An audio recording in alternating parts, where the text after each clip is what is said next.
Shalom television സംപ്രേഷണം ചെയ്യുന്ന ഇടയശബ്ദം എന്ന പ്രോഗ്രാമിലേക്ക് എല്ലാ സഹൃദയരായ പ്രേക്ഷകർക്കും സ്നേഹപൂർവ്വം സ്വാഗതം ആശംസിക്കുന്നു. ഇന്നേ ദിവസം ഇടയശബ്ദം എന്ന ഈ പ്രോഗ്രാമിൽ നമ്മോട് സംസാരിക്കുന്നതും അനുഭവങ്ങൾ പങ്കുവയ്ക്കുന്നതും ഫരീദാബാദ് ഡൽഹി അതിരൂപതയുടെ ആർച്ച് ബിഷപ്പ് അഭിവന്യ മാർ കുര്യാക്കോസ് ഭരണികുളങ്ങര പിതാവാണ്. പിതാവ്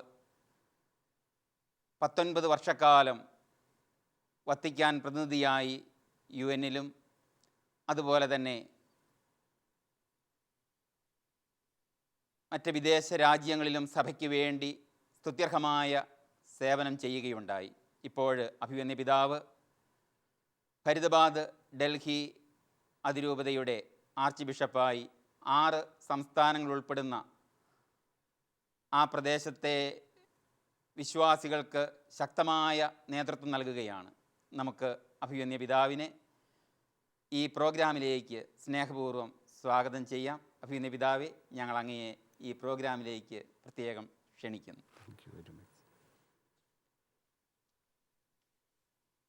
അഭിവന്യ പിതാവിൻ്റെ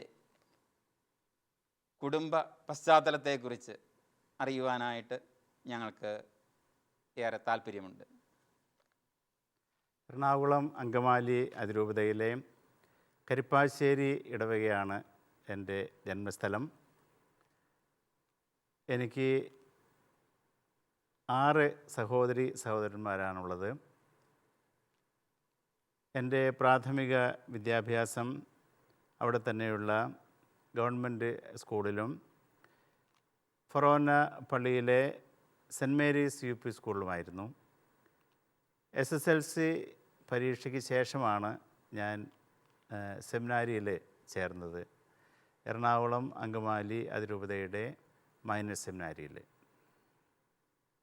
പിതാവിൻ്റെ ബാല്യകാലത്തെക്കുറിച്ചും പിതാവിൻ്റെ സ്കൂൾ ജീവിതത്തെക്കുറിച്ചുമൊക്കെ പിതാവിൻ്റെ ഓർമ്മകൾ, അനുഭവങ്ങൾ പിതാവ് പ്രേക്ഷകർക്ക് വേണ്ടി ഒന്ന് പങ്കുവയ്ക്കുമോ? ഞാൻ ഞങ്ങളുടെ ഇടവകയിലെ ഭക്തസംഘടനകളിൽ, പ്രത്യേകിച്ച് മരിയൻ സൊഡാലിറ്റി യുവജന പ്രസ്ഥാനങ്ങളിലൊക്കെ സജീവ അംഗമായിരുന്നു. ഒരുപക്ഷെ എൻ്റെ ദൈവവിളിയെപ്പറ്റി പറയുമ്പോൾ ഈ ഇടവക പ്രവർത്തനങ്ങളിലുള്ള സജീവമായ ഭാഗഭാഗിത്വമായിരിക്കണം സഭയ്ക്ക് വേണ്ടി വൈദികനാകുവാനായിട്ട് എന്നെ പ്രേരിപ്പിച്ചത്. ആ ഇടയ്ക്കാണ് എറണാകുളം അങ്കമാലി അതിരൂപതയുടെ സെമിനാരിലേക്കുള്ള ദൈവവിളി ക്യാമ്പിൽ സംബന്ധിക്കുവാനായിട്ട് ഇടവന്നത്. അങ്ങനെയാണ് ഞാൻ സെലക്ഷൻ കിട്ടിയിട്ട് തൃക്കാക്കരയിലുള്ള മൈനർ സെമിനാരിൽ ചേർന്നത്. പിതാവ് ഇടവക പ്രവർത്തനങ്ങളിൽ അൾത്താര ശുശ്രൂഷയായിട്ടും അതുപോലെ തന്നെ ഭക്തസംഘടനകളിലുമൊക്കെ സജീവമായി താല്പര്യപൂർവ്വം പ്രവർത്തിച്ചിരുന്നു എന്ന് മനസ്സിലാക്കുന്നു. പിതാവിൻ്റെ ദൈവവിളിയെക്കുറിച്ച് 10ാം ക്ലാസ് കഴിഞ്ഞ ആ ഒരു കാലഘട്ടത്തിൽ ഉണ്ടായ പ്രത്യേകമായിട്ട് പിതാവിൻ്റെ കാഴ്ചപ്പാട് എന്തായിരുന്നു? എങ്ങനെയാണ് പിതാവിന് സെമിനാരിയിലേക്ക് പോകാനുള്ള ഒരു താല്പര്യം? അതിന് പ്രത്യേകമായ എന്തെങ്കിലും സാഹചര്യങ്ങൾ ഉണ്ടായിരുന്നോ? എനിക്ക് ചെറുപ്പത്തിലേ തുടങ്ങി ഈ ഇടവക വൈദികനാകുവാനുള്ള ആഗ്രഹമായിരുന്നു. കാരണം കൂടുതൽ യുവജനങ്ങളുമായിട്ട് ഇടപഴകുവാനും ഒരു ഇടവക സമൂഹത്തിൻ്റെ അജപാലന ശുശ്രൂഷകളിൽ പങ്കുപറ്റുവാനുള്ള വലിയൊരു ആഗ്രഹമുണ്ടായിരുന്നു. അതിനെ പ്രോത്സാഹിപ്പിച്ചത് തീർച്ചയായിട്ടും എൻ്റെ ഇടവകയിലുണ്ടായിരുന്ന വികാരിച്ചന്മാരും ബഹുമാനപ്പെട്ട സിസ്റ്റേഴ്സുമാണ്. എൻ്റെ മൂത്ത സഹോദരൻ ഈ മോൺഫോർട്ട് സന്യാസ സമൂഹത്തിലെ അംഗമാണ്.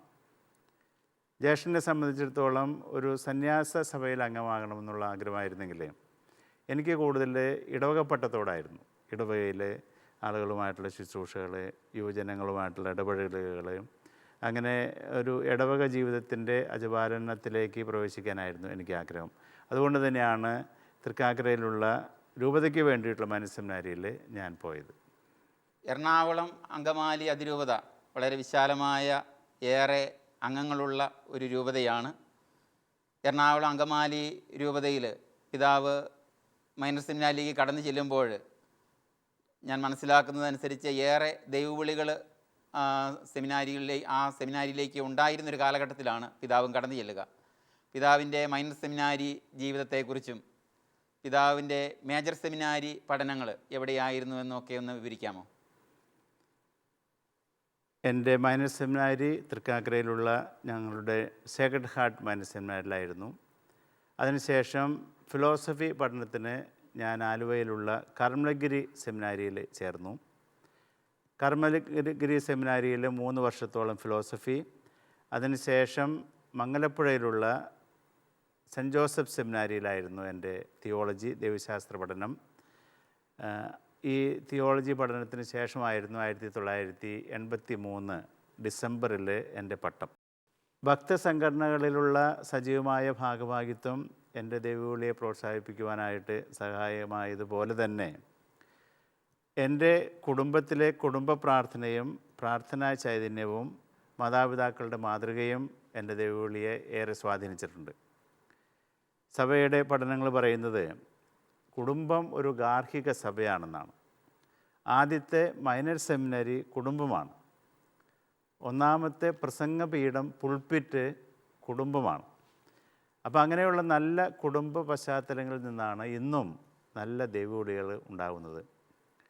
ഫ്രാൻസിസ് മാർപ്പാപ്പ പ്രത്യേകിച്ചും പറയുന്നത് നല്ല മാതാപിതാക്കളും സഹോദരി സഹോദരന്മാരുമുള്ള ഒരു പശ്ചാത്തലത്തിലെ നല്ല ദൈവവിളികൾക്ക് ഉരുവാകുവാനായിട്ട് ജന്മമെടുക്കുവാനായിട്ട് സാധിക്കൂ എന്നാണ്. അതുകൊണ്ട് ഇന്നത്തെ സാഹചര്യത്തിലും ദൈവവിളി പ്രോത്സാഹനത്തിൻ്റെ 1-ാം ഘട്ടം നടക്കേണ്ടത് കുടുംബങ്ങളിലാണ്. അതുകൊണ്ട് മാതാപിതാക്കന്മാർക്ക് വലിയ ഒരു ഉത്തരവാദിത്തമുണ്ട്. തങ്ങളുടെ മക്കളെ സഭയുടെ ശുശ്രൂഷയ്ക്ക് വേണ്ടി ദൈവവിളിക്ക് വേണ്ടിയിട്ട് പ്രോത്സാഹിപ്പിക്കുവാനായിട്ട്. അഭിമന്യ പിതാവിൻ്റെ കൗമാരപ്രായത്തിൻ്റെ അവസാനം യൗവന ആരംഭം തീർച്ചയായിട്ടും സെൻറ്റ് ജോസഫ് പൊന്തിഫിക്കൽ സെമിനാരിയിലായിരുന്നു, കാർമലഗിരിയിലും മംഗലപ്പുഴയിലുമായിട്ട്. അന്ന് Saint Joseph Pontifical Seminary, Aluva Saint Joseph Pontifical സെമിനാരിയിൽ വിവിധ റീത്തുകളിലും ഏറെ സഭകളിലും പെട്ട വൈദിക വിദ്യാർത്ഥികൾ പരിശീലനം നേടിയിരുന്നു. വ്യത്യസ്തമായ രൂപതകളിൽ നിന്നും സ്ഥലങ്ങളിൽ നിന്നും വിദേശത്തു നിന്നും പോലെയുള്ള വൈദികർ അവിടെ പ്രൊഫസേഴ്സായിട്ട് പരിശീലനം നൽകാനുണ്ടായിരുന്നു. ആ ഒരു കാലഘട്ടത്തെ, ഈ ഒരു സാഹചര്യത്തെ പിതാവ് എങ്ങനെയാണ് ഇന്ന് വിലയിരുത്തുക? എൻ്റെ പരിശീലന കാലഘട്ടത്തിലേക്ക് തിരിഞ്ഞു നോക്കുമ്പോൾ ഏറ്റവും പ്രാമുഖ്യമുള്ള അല്ലെങ്കിൽ മനസ്സിൽ പച്ചപിടിച്ച് നിൽക്കുന്ന ഒരു ഓർമ്മ എന്ന് പറയുന്നത് 3 റീത്തുകളും ഒരുമിച്ചുള്ള സഹവാസമാണ്. ലത്തീൻ സഭയിലെയും സീറോ മലബാർ സഭയിലെയും സീറോ മലങ്കര സഭയിലെയും സെമിനാരിക്കാർ ഒരുമിച്ച് പഠിക്കുകയും കളിക്കുകയും പ്രാർത്ഥിക്കുകയും ഭക്ഷണം കഴിക്കുകയും ചെയ്യുന്ന ഒരു കുടുംബത്തിലെ അംഗത്തെ പോലെ, നമ്മൾ പറയുന്ന ഏകോദര സഹോദരങ്ങളെപ്പോലെ പ്രവർത്തിക്കുന്ന ഒരു പരിശീലന കളരി കേരളം പോലെയുള്ള വ്യത്യസ്ത റീത്തുകളുടെ സഹവാസം അല്ലെങ്കിൽ ഒരുമിച്ചുള്ള പ്രവർത്തനത്തിൻ്റെ പശ്ചാത്തലത്തിൽ വളരെ പ്രധാനപ്പെട്ടതാണ്. മറ്റ് സഭകളോട്, മറ്റ് റീത്തുകളോട്, അതുപോലെ തന്നെ കത്തോലിക്കരല്ലാത്ത സഭാ വിഭാഗങ്ങളോട് നമ്മൾ കൂടുതൽ താല്പര്യം കാണിക്കണം, തുറവി കാണിക്കണം എന്നുള്ളത് പരിശീലന കാലഘട്ടം തുടങ്ങി ആരംഭിക്കേണ്ട ഒന്നാണ്. ആ രീതിയിൽ ഈ മംഗലപ്പുഴയിലെ എൻ്റെ ദൈവശാസ്ത്ര പഠനകാലത്ത്, അതുപോലെ തന്നെ തത്വശാസ്ത്ര പഠനകാലത്ത് വലിയ ഒരു കാഴ്ചപ്പാട്, ഒരു ഉൾക്കാഴ്ച നൽകുവാനായിട്ട് ഇടവരുത്തിയിട്ടുണ്ട്. തീർച്ചയായിട്ടും ഭാവിയിലെ സെമിനാരി പരിശീലനത്തിൽ അങ്ങേയറ്റം ശ്രദ്ധിക്കേണ്ട ഒരു സംഗതിയാണ് മറ്റ് സഭകളോടുള്ള, മറ്റ് റീത്തുകളോടുള്ള തുറവി. ഇന്ത്യയിൽ നമുക്ക് 3 കത്തോലിക്ക സഭാ വിഭാഗങ്ങളുണ്ട്. ആഗോള സഭയിൽ 23 വ്യക്തിസഭകളുടെ കൂട്ടായ്മയാണ് കത്തോലിക്ക സഭ എന്ന് പറയുന്നത്. ഈ സഭകൾ നമ്മൾ പറയാറുണ്ട് സഹോദരി സഭകളാണെന്നുള്ളത്. പക്ഷേ ഈ സാഹോദര്യം പരിശീലന കാലഘട്ടത്തിൽ തന്നെ അനുഭവിക്കുവാനായിട്ട് സാധിക്കണം. മറ്റ് സഭകളുടെ പ്രാർത്ഥനകൾ, യാമപ്രാർത്ഥനകൾ, കുർബാന, ഇതൊക്കെ കണ്ടറിഞ്ഞ് അതിൻ്റെ പ്രാധാന്യം മനസ്സിലാക്കി ഒരു വൈദിക വിദ്യാർത്ഥി വളരുമ്പോൾ തീർച്ചയായിട്ടും വൈദികനായി കഴിയുമ്പോൾ ആ ഒരു സമീപനത്തിൽ അവരെ സ്വീകരിക്കാനായിട്ട് സാധിക്കും. പരസ്പരം വൈരുദ്ധ്യമായിട്ടല്ല നമ്മളതിനെ കാണേണ്ടത്. ആ വൈവിധ്യത്തെ ഐക്യരൂപത്തിലേക്ക് അല്ലെങ്കിൽ സാർവത്രികതയിലേക്ക് കൊണ്ടുവരാനുള്ളൊരു പരിശീലനം നമ്മുടെ ഭാവിയിലെ വിദ്യാർത്ഥികൾക്ക് നൽകേണ്ടത് പ്രത്യേകിച്ചും ഇന്ത്യ പോലെയുള്ള വ്യത്യസ്ത സഭകളുള്ള ഒരു പശ്ചാത്തലത്തിൽ വളരെ പ്രധാനപ്പെട്ടതാണ്. പിതാവ് ഒത്തിരിയേറെ രാജ്യങ്ങളിലൂടെയും സ്ഥലങ്ങളിലൂടെയൊക്കെ യാത്ര ചെയ്യാനും ശുശ്രൂഷ ചെയ്യാനൊക്കെ ഇടയായിട്ടുണ്ട്. ഈ സെമിനാരി പരിശീലന കാലഘട്ടത്തിൽ കൂടെ പഠിക്കുകയും കണ്ടെത്തുകയും ചെയ്ത വൈദിക വിദ്യാർത്ഥികളെ പിന്നീട് അവരും ഉന്നതമായ തലങ്ങളിൽ ശുശ്രൂഷ ചെയ്യുന്നതായിട്ട് പിതാവ് കാണാനായിട്ടും അത് അവരുടെ സൗഹൃദം അനുഭവിക്കാനായിട്ടും പിതാവിന് തീർച്ചയായിട്ടും കഴിഞ്ഞിട്ടുണ്ടാകുമെന്ന് പ്രതീക്ഷിക്കുകയാണ്. അതിനെക്കുറിച്ചുള്ള പിതാവിൻ്റെ ഞങ്ങൾക്ക് തരാനുള്ള സന്ദേശം എന്താണ്? ഞാൻ സൂചിപ്പിച്ചതുപോലെ നമ്മൾ ലോകത്തിൻ്റെ നാനാഭാഗങ്ങളിൽ ജോലി ചെയ്യുമ്പോൾ കൂടെ പഠിച്ചവരാണെങ്കിലും മറ്റ് സഭകളിൽപ്പെട്ടവരാണെങ്കിലും സാർവത്രിക സഭയെ പറ്റിയുള്ളൊരു കാഴ്ചപ്പാട് നമുക്ക് കൂടുതൽ വികസിപ്പിച്ചെടുക്കാനായിട്ട് സാധിക്കും. നമ്മൾ ഒരു സഭയിൽ മാത്രം ഒതുങ്ങി നിന്ന് ഒരു ക്രൈസ്തവ അന്തർമുഖത വ്യാപിപ്പിച്ചെടുക്കുന്ന ഒരു രീതിയിലേക്ക് ഒരിക്കലും വളരരുത്. നമുക്ക് തുറന്ന് വിശാലമായിട്ട് സാർവത്രിക സഭയുടെ തലങ്ങളിലേക്ക് നമ്മുടെ ചിന്തകളുടെ വ്യാപ്തി എത്തിക്കുവാനായിട്ട് കഴിയണം. സാധാരണ രീതിയിൽ സാർവത്രിക സഭ എന്നുള്ളൊരു സങ്കല്പം നമ്മൾ പുസ്തകത്താളുകളിൽ മാത്രം മനസ്സിലാക്കുന്ന ഒന്നാണ്. എൻ്റെ പ്രത്യേക ശുശ്രൂഷ തലങ്ങളുടെ പശ്ചാത്തലത്തിൽ മറ്റ് പല സഭകളുമായിട്ട് അടുത്ത് ഇടപഴകാനായിട്ട് എനിക്ക് അവസരമുണ്ടായിട്ടുണ്ട്. ആഫ്രിക്കയിലെ സഭകൾ, അതുപോലെ തെക്കേ അമേരിക്കയിലെ സഭ അതിൽ തന്നെ വ്യത്യസ്തമാണ്. യൂറോപ്പിലെ സഭ, അതുപോലെ അമേരിക്കയിലും 4 വർഷത്തിലധികം ഞാൻ ജോലി ചെയ്തിരുന്നു. അപ്പോൾ ഇങ്ങനെയുള്ള കത്തോലിക്ക സഭയുടെ സാർവത്രിക മാനം മനസ്സിലാക്കും തോറും നമ്മുടെ സഭയെ കൂടുതൽ സ്നേഹിക്കാനായിട്ട് നമുക്ക് സാധിക്കും. നമ്മുടെ സഭയെ സ്നേഹിക്കുന്നതിൽ നിന്നാണ് മറ്റുള്ളവരെ ബഹുമാനിക്കാനായിട്ട് നമ്മൾ പഠിക്കുക. അതല്ലെന്നുണ്ടെങ്കിൽ ഒരു വ്യക്തിസഭയുടെ ഉള്ളിൽ തന്നെ ചുരുങ്ങി നമ്മുടെ കാര്യം മാത്രം നോക്കി നടക്കുന്ന ഒരു തലത്തിലേക്ക് നമ്മൾ മാറുകയാണെങ്കിൽ നമ്മൾ സാർവത്രിക സഭയുടെ ഭാഗമാണെന്ന് പറയുന്നതിൽ ഒരു കാര്യമില്ല. സാർവത്രിക സഭയുടെ ഭാഗമെന്ന് പറയുന്നത് മാർപ്പാപ്പയ്ക്ക് കീഴ്വഴങ്ങി ജീവിക്കുന്ന 23 സഭകൾക്കും ബാധകമായിട്ടുള്ളതാണ്.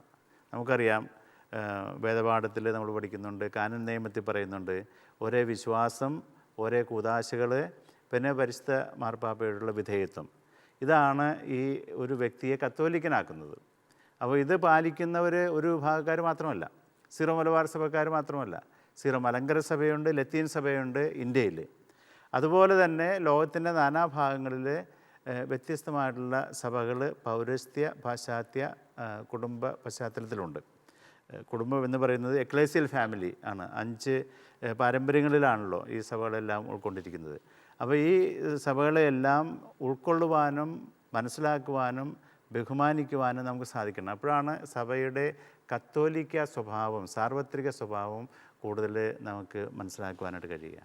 അഭിവന്യ പിതാവിൻ്റെ പൗരോഹിത്യത്തിൻ്റെ ആദ്യ നാളുകളെക്കുറിച്ച്, പ്രത്യേകിച്ച് പൗരോഹിത്യം സ്വീകരിച്ചത് 1983 പിതാവ് പറഞ്ഞു. ആ ദിവസം മുതൽ ഏതാണ്ട് 6 വർഷക്കാലം, അതിൽ 5 വർഷവും പിതാവ് തൃപ്പൂണിത്തറ പള്ളിയിൽ സഹവൈദികനായും അതോടൊപ്പം തന്നെ സത്യദീപത്തിൻ്റെ അസോസിയേറ്റ് എഡിറ്ററായും പിതാവ് ശുശ്രൂഷ ചെയ്തിട്ടുണ്ടെന്ന് മനസ്സിലാക്കുന്നു. പിതാവിൻ്റെ പൗരോഹിത്യത്തിൻ്റെ ആദ്യ നാളുകളെക്കുറിച്ചുള്ള പിതാവിൻ്റെ ചിന്തകൾ ഒന്ന് പങ്കുവയ്ക്കാമോ? എൻ്റെ ആദ്യത്തെ ഇടവക തൃപ്പൂണിത്തുറ സെൻറ്റ് മേരീസ് ഫൊറോന പള്ളിയായിരുന്നു. അവിടെ നിന്നാണ് ഞാൻ ജേർണലിസം പഠിച്ചത്. ജേർണലിസം പഠിച്ചതിന് ശേഷം സത്യദീപത്തിൻ്റെ അസോസിയേറ്റ് എഡിറ്ററായിട്ട് എന്നെ നിയമിച്ചു. അതിൻ്റെ പേരിലാണ് തൃപ്പൂണിത്തുറ ഞാൻ ദീർഘനാൾ ജോലി ചെയ്യാനായിട്ട് ഇടവന്നത്. തീർച്ചയായിട്ടും വർഷങ്ങളോളം മനസ്സിൽ താലോലിച്ച് നടന്നിരുന്ന വൈദിക ശുശ്രൂഷയുടെ ആരംഭമെന്ന സ്ഥിതിക്ക് തൃപ്പൂണിത്തുറയിലെ എൻ്റെ സേവനം വളരെ പ്രധാനപ്പെട്ടതാണ്. നമ്മളൊക്കെ പറയാറുള്ള ഒരു first love as A priest, അതാണ് എനിക്ക് തൃപ്പൂണിത്തുറയിൽ ഉണ്ടായ അനുഭവം. അത് കുറച്ച് വർഷങ്ങളോളം അവിടെ ജോലി ചെയ്തുകൊണ്ട് വളരെ നല്ല ഓർമ്മകളാണ് എനിക്ക് ഈ അജപാലന ശുശ്രൂഷയെ പറ്റിയുള്ളത്.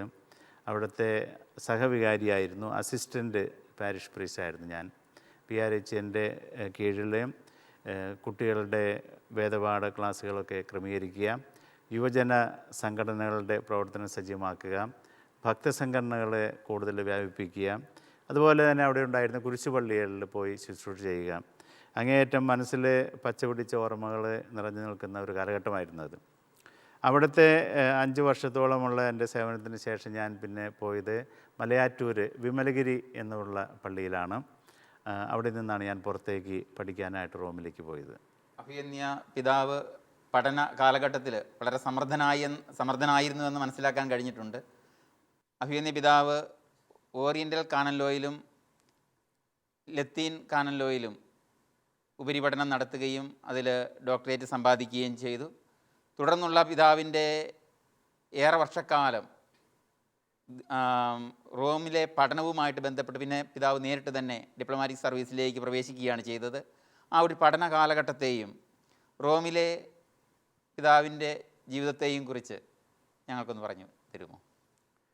ഞാൻ 1988 ജൂൺ മാസത്തിലാണ് റോമിലേക്ക് എന്നെ പിതാക്കന്മാർ അയച്ചത്. കാനൻ ലോയിൽ ഡോക്ടറേറ്റ് എടുക്കാൻ വേണ്ടിയിട്ടാണ് എന്നെ അങ്ങോട്ട് ഉയർന്ന വിദ്യാഭ്യാസത്തിന് വേണ്ടി തിരഞ്ഞെടുത്തത്. 88 ഞാൻ റോമിൽ ചെന്നതിന് ശേഷം 90 പൗരസ്ത്യ സഭകൾക്ക് വേണ്ടിയിട്ടുള്ള കാനൻ നിയമം പ്രസിദ്ധീകരിച്ചത്. അപ്പോൾ ആദ്യത്തെ 2 വർഷം ലത്തീൻ കാനൻ ലോയിൽ ഞാൻ ലൈസൻഷ്യേറ്റ് എടുത്തു. അതിനുശേഷം ഈ ഓറിയൻ്റൽ കാനൻ ലോ പ്രസിദ്ധീകരിച്ച പശ്ചാത്തലത്തിൽ അതിലും ലൈസൻഷ്യേറ്റും പിന്നീട് ഡോക്ടറേറ്റ് എടുക്കാനായിട്ട് സഭാ അധികാരികൾ നിർദ്ദേശിച്ചു. അങ്ങനെയാണ് ഈ കാലഘട്ടത്തിൽ ഞാൻ റോമിൽ പൗരസ്ത്യ പാശ്ചാത്യ നിയമസംഹിതകളിൽ ഉയർന്ന വിദ്യാഭ്യാസം നേടാനിടയായത്. ഈ കാലഘട്ടത്തിൽ തന്നെ ഭാഷ പഠനം എൻ്റെ ഒരു ഹോബി പോലെ ഞാൻ നടത്തിയിരുന്നു. മറ്റു പല ഭാഷകൾ അതോടൊപ്പം തന്നെ പഠിക്കാനായിട്ട് ഇടവന്നു. കൂടാതെ ചില ഡിപ്ലോമകൾ, ഉദാഹരണത്തിന് ഈ കാനനൈസേഷൻ പ്രോസസ്സിൽ ഒരു ഡിപ്ലോമ സാധാരണ അവിടെ പല യൂണിവേഴ്സിറ്റികൾ കൊടുക്കാറുണ്ട്. അത് ഞാൻ പഠിച്ചു. റിലീജിയസ് ലൈഫിനെ പറ്റിയുള്ള 1 വർഷത്തെ ഒരു കോഴ്സുണ്ട്. റോമൻ റോട്ടയുടെ ഒരു ഡിപ്ലോമയുണ്ട്. ജൂരിസ് പ്രൂഡൻസിൻ്റെ വേറെ ഒരു ഫുൾ ഇയർ പ്രോഗ്രാം ഉണ്ടായിരുന്നു. അതെല്ലാം ഈ കോടതികളിലൊക്കെ, വിവാഹ കോടതികളിൽ വർക്ക് ചെയ്യാൻ വേണ്ട യോഗ്യതകളിലുള്ള പെട്ടതാണ്. അങ്ങനെ മുഖ്യമായിട്ടും ഡോക്ടറേറ്റും അതുകൂടാതെ ഇങ്ങനെ ഹോബിപരമായിട്ട് ഇങ്ങനെ ചില ഡിപ്ലോമകളും ഭാഷകളുമൊക്കെ അവിടെ വെച്ച് പഠിക്കുകയുണ്ടായി. പിതാവെ, വത്തിക്കാൻ്റെ പ്രതിനിധിയായി 19 വർഷക്കാലം പിതാവ് ഓസ്ട്രേലിയയിലൊഴികെ മറ്റെല്ലാ ഭൂഖണ്ഡങ്ങളിലും രാജ്യങ്ങളിലുമായിട്ട് ശുശ്രൂഷ ചെയ്തതായിട്ട് അറിയാൻ കഴിഞ്ഞു. ഈ ഒരു കാലഘട്ടത്തിലെ പിതാവിൻ്റെ അനുഭവങ്ങളെക്കുറിച്ച്, ശുശ്രൂഷ മേഖലകളെക്കുറിച്ച് ഒന്ന് പങ്കുവയ്ക്കാമോ? എൻ്റെ ഡോക്ടറേറ്റിന് ശേഷം വത്തിക്കാൻ്റെ ഡിപ്ലോമാറ്റിക് അക്കാഡമിയിൽ എനിക്ക് സെലക്ഷൻ കിട്ടി. അത് വലിയ ഒരു ഭാഗ്യമായിട്ട് ഞാൻ കാണുകയാണ്. കാരണം ലോകത്തെ ഏറ്റവും പുരാതനമായിട്ടുള്ള പഴക്കമുള്ള നയതന്ത്ര അക്കാഡമിയാണ് വത്തിക്കാൻ്റേത്. അവിടെ ചേർന്ന് ഈ നയതന്ത്ര വിഭാഗത്തിലെ പരിശീലനം പൂർത്തിയാക്കാനായിട്ട് സാധിച്ചു. അതിനുശേഷം ആദ്യത്തെ എൻ്റെ ഒരു പ്രൊബേഷൻ തായ്ലാൻഡിലായിരുന്നു, ബാങ്കോക്കിലെ വത്തിക്കാൻ എംബസിയിൽ.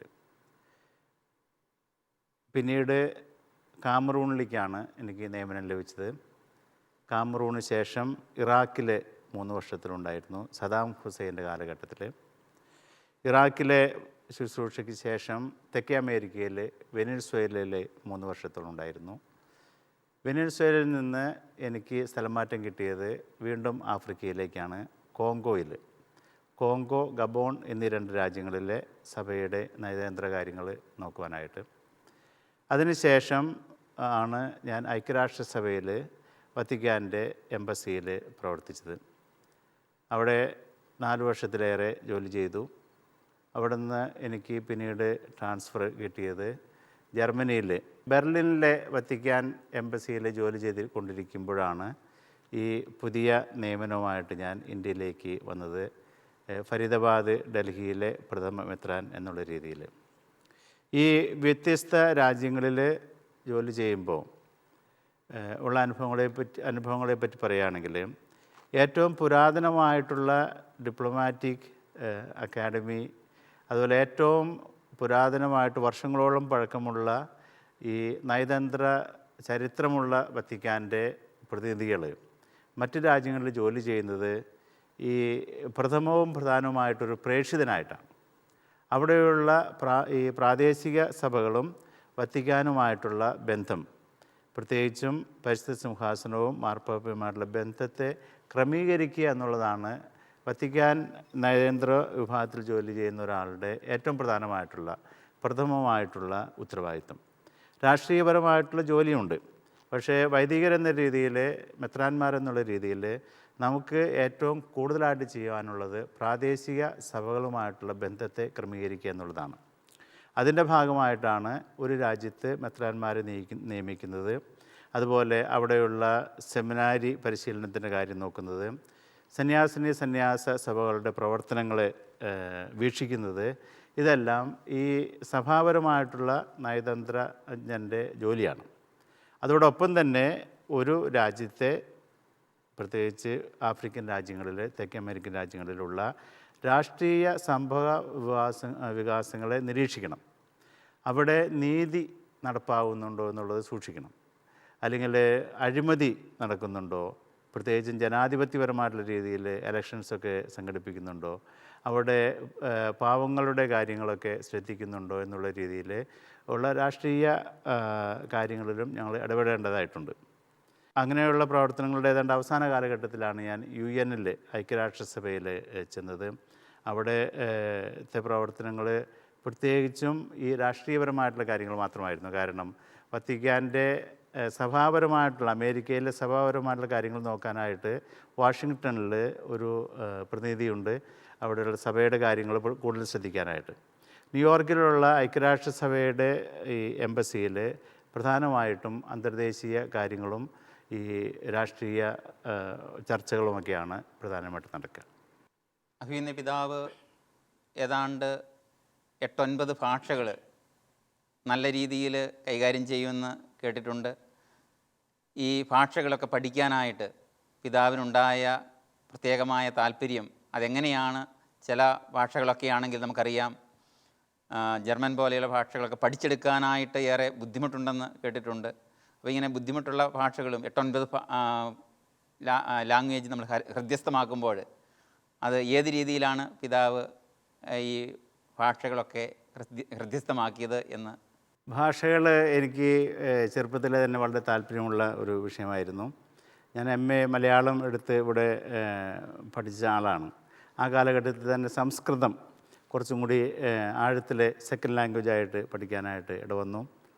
വിദേശത്ത് ചെന്നതിന് ശേഷം ഒരു ഹോബി ആയിട്ടാണ് ഞാൻ ഈ ലാംഗ്വേജുകളൊക്കെ പഠിച്ചത്. നമുക്കൊരു ഭാഷ പല രീതിയിൽ പഠിക്കാം. സ്ട്രീറ്റ് ലാംഗ്വേജ് എന്ന് പറയും, ചന്തയിൽ പോകുമ്പോൾ കിട്ടുന്ന ഭാഷ, പ്രാദേശിക ഭാഷ. അതിനോട് എനിക്ക് താല്പര്യമില്ലായിരുന്നു. ചെറുതായിട്ടാണെങ്കിലും ഏതെങ്കിലും ഒരു ഇൻസ്റ്റിറ്റ്യൂട്ടിൽ അല്ലെങ്കിൽ സ്കൂളിൽ, യൂണിവേഴ്സിറ്റി പോയി പഠിക്കുക എന്നുള്ള ഒരു സമീപനമായിരുന്നു എൻ്റേത്. അപ്പോൾ സമയം കിട്ടുന്നതിനനുസരിച്ച് ഈ എൻ്റെ ഡോക്ടറേറ്റ് ചെയ്യുന്ന സമയത്ത് തന്നെ പല വിദേശ ഭാഷകളും ഞാൻ പഠിച്ചിരുന്നു.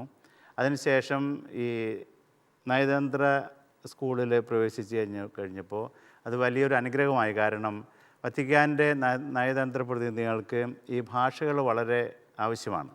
അതുകൊണ്ട് തന്നെ 3-4 ഭാഷകൾ പഠിക്കാതെ ആദ്യത്തെ തസ്തികയിലേക്ക് തന്നെ അവർ നിയമിക്കില്ല. പിന്നീട് എൻ്റെ പ്രവർത്തന ശൈലിയുടെ പ്രത്യേകത കൊണ്ട് ആഫ്രിക്കയിലായിരുന്നപ്പോഴത്തേനും ഫ്രഞ്ച് ഉപയോഗിക്കാൻ സാധിച്ചു. തെക്കേ അമേരിക്കയിലാണെങ്കിൽ സ്പാനിഷ് അവിടെ നിർബന്ധമാണ്. ജർമ്മനിയിൽ പ്രവർത്തിച്ചപ്പോൾ ജർമ്മൻ അത്യാവശ്യമാണ് അവിടെ. അങ്ങനെ പിന്നെ പഠിച്ചതെല്ലാം അവിടെ ആയതുകൊണ്ട് ഇറ്റാലിയൻ പഠിക്കാനായിട്ട് സാഹചര്യം ഉണ്ടായി. ആ പ്രവർത്തന ശൈലി അനുസരിച്ചാണ് പ്രത്യേകിച്ചും കൂടുതൽ ഭാഷയിൽ അവഗാഹം നേടാനായിട്ട് സാഹചര്യം ഉണ്ടായത്. മെയ് ദിനം തൊഴിലാളികളുടെ ഒരു പ്രത്യേകമായ, തൊഴിലാളികളെ ആദരിക്കാനും തൊഴിലിൻ്റെ മഹത്വം അവരെ ബോധ്യപ്പെടുത്താനുമൊക്കെയുള്ള ഒരവസരമാണ്. ഈ മെയ് ദിനത്തോടനുബന്ധിച്ച്, തൊഴിലാളി ദിനത്തോടനുബന്ധിച്ച് എല്ലാ പ്രേക്ഷകർക്കുമായിട്ട് പിതാവിന് നൽകാനുള്ള സന്ദേശം എന്താണ്? മെയ് ദിനം വിശുദ്ധ ഔസേപ്പിതാവിൻ്റെ, തൊഴിലാളികളുടെ മധ്യസ്ഥനായ വിശുദ്ധ ഔസേപ്പിതാവിൻ്റെ തിരുനാൾ കൂടിയാണ്. കത്തോലിക്ക സഭയിൽ അല്ലെങ്കിൽ പ്രത്യേകിച്ചും തൊഴിലാളിയുടെ മധ്യസ്ഥനായ വിശ്വാസ പിതാവിൻ്റെ തിരുനാൾ ആഘോഷിക്കുന്ന അവസരത്തിൽ തൊഴിലിൻ്റെ മഹാത്മ്യം നമ്മൾ മനസ്സിലാക്കുക എന്നുള്ളതാണ്. തൊഴിലിൻ്റെ മഹാത്മ്യം മനസ്സിലാക്കി ഏത് രീതിയിലുള്ള തൊഴിലും നല്ലതാണ്, ദൈവത്തിന് മുമ്പാകെ മൂല്യമുള്ളതാണെന്ന് മനസ്സിലാക്കുകയാണ് ഇതിനകത്ത് ഏറ്റവും പ്രധാനപ്പെട്ടത്. അന്താരാഷ്ട്ര തലത്തിൽ ഐക്യരാഷ്ട്രസഭ ഡീസൻറ്റ് ജോബ് എന്നുള്ളൊരു കൺസെപ്റ്റ് ഡെവലപ്പ് ചെയ്തിട്ടുണ്ട്. വൈറ്റ് കോളർ ജോബല്ല, ഡീസൻറ്റ് ജോബ്. ഈ ഡീസൻറ്റ് ജോബ് എന്നുള്ളതുകൊണ്ട് ഉദ്ദേശിക്കുന്നത് എല്ലാ ജോലികളും നല്ലതാണെന്നുള്ളൊരു സങ്കല്പത്തിലാണ്. ആ ജോലി ചെയ്യുന്ന രീതിക്ക് അംഗീകാരം കൊടുക്കണം സമൂഹത്തിൽ. നമ്മുടെ കേരളത്തിലെ സാമൂഹ്യ പശ്ചാത്തലത്തിൽ ഞാൻ നിരീക്ഷിച്ചിട്ടുള്ളൊരു സംഗതിയും, ഇന്ന് കുടുംബങ്ങളിലെ കുട്ടികളൊക്കെ കുറച്ച് ആയതുകൊണ്ട് ഒരു ജോലിയും പിള്ളേരെടുപ്പിക്കില്ല. നമുക്ക് ഈ ബാലവേലയുടെ പ്രശ്നങ്ങളുണ്ട്. എന്നിരുന്നാൽ പോലും ബാല്യം തുടങ്ങി കുട്ടികൾക്ക് അവരവരുടെ കാര്യങ്ങളെങ്കിലും ചെയ്യാനായിട്ട് പഠിപ്പിക്കണം. അങ്ങനെ പഠിച്ചു വരുന്ന ഒരാൾ ഏതെങ്കിലും ഒരു ഓഫീസിലോ ഒരു ജോലി സ്ഥലത്തോ ചെന്ന് കഴിയുമ്പോൾ ജോലി എടുക്കാൻ മടി കാണിക്കില്ല. അപ്പോൾ അത് തൊഴിലാളികൾക്ക് വേണ്ടി ഉള്ളൊരു സന്ദേശം മാത്രമല്ല, നമ്മുടെ കുടുംബങ്ങളിൽ കുട്ടികളെ ചെറുപ്പത്തിലേ തുടങ്ങി അവരെ നമ്മൾ ഒരുപാട് വേണ്ടതും വേണ്ടാത്തതൊക്കെ വാങ്ങിച്ചു കൊടുത്ത് അവരിലുള്ള തൊഴിലാളിയെ നമ്മൾ നശിപ്പിക്കരുത്. തൊഴിൽ എന്നുള്ളതിനേക്കാൾ കൂടുതലായിട്ട് സ്വന്തമായിട്ടുള്ള കാര്യങ്ങൾ അവരവർ തന്നെ ചെയ്ത് പഠിക്കുന്ന ഒരു രീതിയിലേക്ക് അവരെ വളർത്തണം. അപ്പോൾ അവർ സ്കൂളിലാവുന്നു, യൂണിവേഴ്സിറ്റി കോളേജിലാവുന്നു, അതിനുശേഷം ജോലി രംഗത്തേക്ക് പോകുമ്പോൾ തീർച്ചയായിട്ടും ഈ പരിശീലനം അവരെ ഒരുപാട് സഹായിക്കും. അപ്പോൾ ഈ തൊഴിൽ ദിനത്തിൻ്റെ ആശംസകൾ എല്ലാവർക്കും നേരുന്നു. അതോടൊപ്പം തന്നെ എല്ലാവരും ഏത് ജോലിയും ചെയ്യാനുള്ള വലിയ ഒരു മനസ്സ് വളർത്തിയെടുത്ത് തൊഴിലാളിയുടെ മധ്യസ്ഥനായ വിശുദ്ധ ഔസേപ്പ് പിതാവിനെ പോലെ എളിമയോടുകൂടി ജീവിക്കുവാനുള്ള ഒരു സാഹചര്യത്തിന് വേണ്ടിയിട്ടുള്ള എല്ലാവിധ ആശംസകളും ഞാൻ നേരുകയാണ്. ഫരീദാബാദ് ഡൽഹി അതിരൂപതയുടെ ആർച്ച് ബിഷപ്പ് അഭിവന്യ കുര്യാക്കോസ് പറഞ്ഞുകുളങ്ങര പിതാവ് ഇടയശബ്ദമെന്ന പരിപാടിയിലൂടെ നമ്മളോട് സംവാദിക്കുകയായിരുന്നു.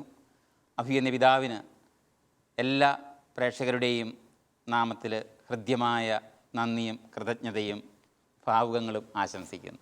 Thank you very much. നമ്മുടെ എല്ലാ പ്രേക്ഷകർക്കും വേണ്ടി അഭിവന്യ പിതാവ് ഇപ്പോൾ ദൈവസന്നിധിയിൽ മാധ്യസ്ഥം തേടി നമുക്ക് വേണ്ടി പ്രാർത്ഥിക്കുന്നു.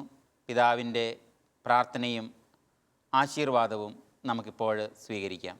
കാരുണ്യവാനായ പിതാവേ, ഞങ്ങളുടെ ഈ സമയത്തെ ചർച്ചകളിൽ സംബന്ധിച്ച എല്ലാ പ്രേക്ഷകരെയും ശ്രോതാക്കളെയും ഞങ്ങൾ അങ്ങയുടെ തിരുമുൻപിൽ സമർപ്പിക്കുന്നു. ഈ മാധ്യമ ശുശ്രൂഷയ്ക്ക് പങ്കാളികളായവരെയും ഇത് കേട്ടുകൊണ്ടിരുന്നവരെയും അങ്ങ് ആഗ്രഹിക്കുന്ന രീതിയിൽ കാരുണ്യത്തിൻ്റെയും സ്നേഹത്തിൻ്റെയും വഴിയിലേക്ക് അങ്ങ് നയിക്കണമേ. ഓരോ ദിവസവും അങ്ങിൽ നിന്ന് ലഭിക്കുന്ന എല്ലാവിധ അനുഗ്രഹങ്ങൾക്കും നന്ദിയുള്ളവരായി അങ്ങയുടെ സ്നേഹത്തിൻ്റെ സാക്ഷ്യം വഹിച്ചുകൊണ്ട് ഞങ്ങളായിരിക്കുന്ന സാഹചര്യങ്ങളിൽ ജീവിക്കുവാൻ അങ്ങ് ഞങ്ങളെ പ്രാപ്തരാക്കണമേ. പരിശുദ്ധ അമ്മേ, അങ്ങയുടെ മാധ്യസ്ഥം ഞങ്ങൾക്കെന്നും ഉണ്ടായിരിക്കട്ടെ. പിതാവിൻ്റെയും പുത്രൻ്റെയും പരിശുദ്ധാത്മാവിൻ്റെ നാമത്തിൽ ആമേൻ. നമ്മുടെ കർത്താവ് ഈശോ മിശിഹായുടെ കൃപയും പിതാവായ ദൈവത്തിൻ്റെ സ്നേഹവും പരിശുദ്ധാത്മാവിൻ്റെ സഹവാസവും നാം എല്ലാവരോടും കൂടി ഉണ്ടായിരിക്കട്ടെ, ഇപ്പോഴും എപ്പോഴും എന്നേക്കും. ആമേൻ.